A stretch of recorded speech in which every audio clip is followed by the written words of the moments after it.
In this video I'm going to talk about the trans-stimulation effect, which is frequently being found in the uniporters. So uniporters are those type of porters that will essentially give a rise such as that. They give a rise to only passage of one solute at one time. So for example, if this is the membrane and this is the solute, it only binds to the one, for example, glucose molecule binds to it, and upon binding so, it changes the conformation because it becomes less stable, and it'll go to its structure which is more stable, and that is something like that. It changes the concentration, goes for example from this is extracellular to this cytosol. So you change the conformation to go to the cytosol and release this glucose into the surrounding environment. So in this video I'm going to show you the more stimulated effect known as the stimulation effect. So stimulation effect.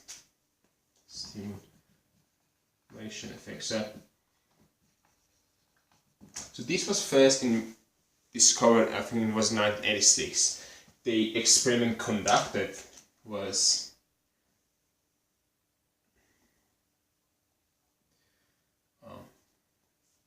it was here just concentration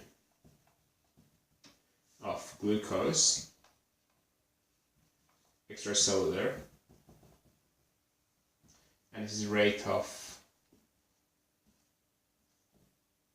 efflux of radioactive glucose. So radioactive glucose, why they use radioactive glucose? So scientists would tag the specific type of molecule, such as in this one glucose, with a specific radioactivity. With that radioactivity, they can easily identify the place that glucose would go, which type of cell will it go, and they would observe the effect of that specific glucose on that cell.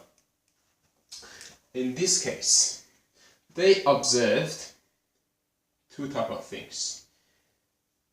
They put high amount of glucose concentration of radioactive glucose inside the cells. Imagine with the red is radioactive glucose.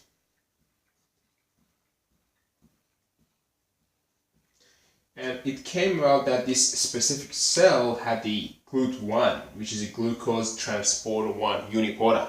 Remember that we talked about, so GLUT1. Right? So in this case, we're still having a rate of a bit of efflux of radioactive glucose outside. So this is extracellular, this is cytosol. So we will have a bit of a still kind of bit of flux outside. So what they notice, and so here this is like glucose, maybe. For example, here they notice it's going a bit up, not too much. It's rate of efflux of this radioactive glucose is out. But as they noticed something else, as they conducted the second experiment of actually having that same cell, here's my lead, this there, so cytosol, same experiment, but this time they put glucose, unlabeled radioactive glucose outside, surrounded like a ton of millions, not millions, they increase the concentration of the glucose, extracellular glucose. Here is still we are having a radioactive glucose. So what they noticed, as they increase the concentration of the glucose, what they observe is just that increases rapidly, right? So it started to increase rapidly until it reached the threshold value. Okay, I'm not going to say the exact value of the x and y axis, but just say, for example, this is a millimolar. But just get the vibe here that as the concentration of glucose outside the cell increases, the rate of acceleration double or even tripled in the speed. So scientists wondered, why is this the case? This phenomena turned out to be known as the trans-stimulation effect. Sorry for not writing that. Trans-stimulation effect of, I don't know, uniporters, you can say. So essentially they briefly mentioned that, and why would it reach plateau? So they reached that as you increase the concentration of extracellular glucose outside, you would have more red glucose coming to inside. I mean, from cellular to extracellular outside. This is because of, if you see, as I just mentioned before, the uniporter has to change the conformation from outside conformation to inward conformation to bind. For example, if it's from there, if you export this from outside, it must change the conformation from this way to this way. So now, if there is like less, really less here, it means that this GLUT1 has to, with the empty site, it must change the conformation, right? Because there is no other glucose to bind to change it. So it must leave empty. So they realize that this empty site for making conformation is so costly, delays the speed. It's not as fast as putting the high unlabeled glucose concentration. So what would that do? That instead of empty side, now this black would bind.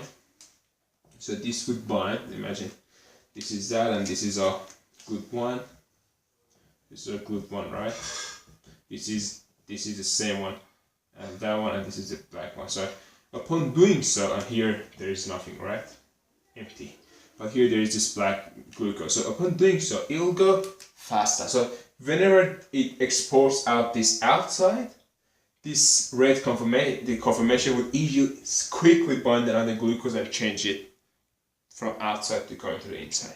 Okay, so that's the trans-stimulation effect. We see, in a way, the GLUT1 is acting as a rate determining step. The speed of the GLUT1 is the speed of the GLUT1 transporter is a determinant factor of the efflux rate of that, and that simply depends on the amount of concentration of unlabeled glucose outside, so that there is something it can bind to, so that it can transport easily, faster, and make the conformation more easier, more efficient than just empty.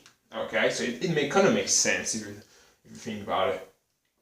It wants to get something out of it, if you wish. So, but they wondered, why would it reach plateau? So, because, I mean, think about it. So, if you do this for many upon times, you'll get to the step where you no longer have, you reach equilibrium. I mean, the concentration of outside would essentially be the, like, inside, right?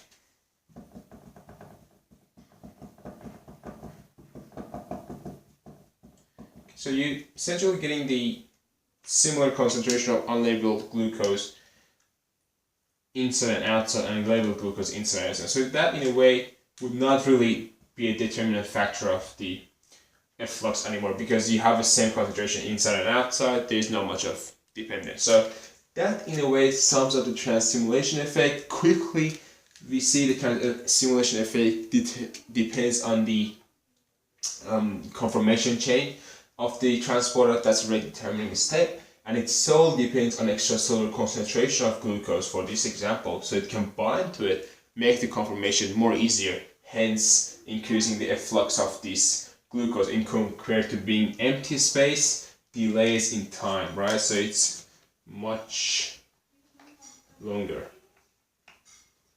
because empty, right?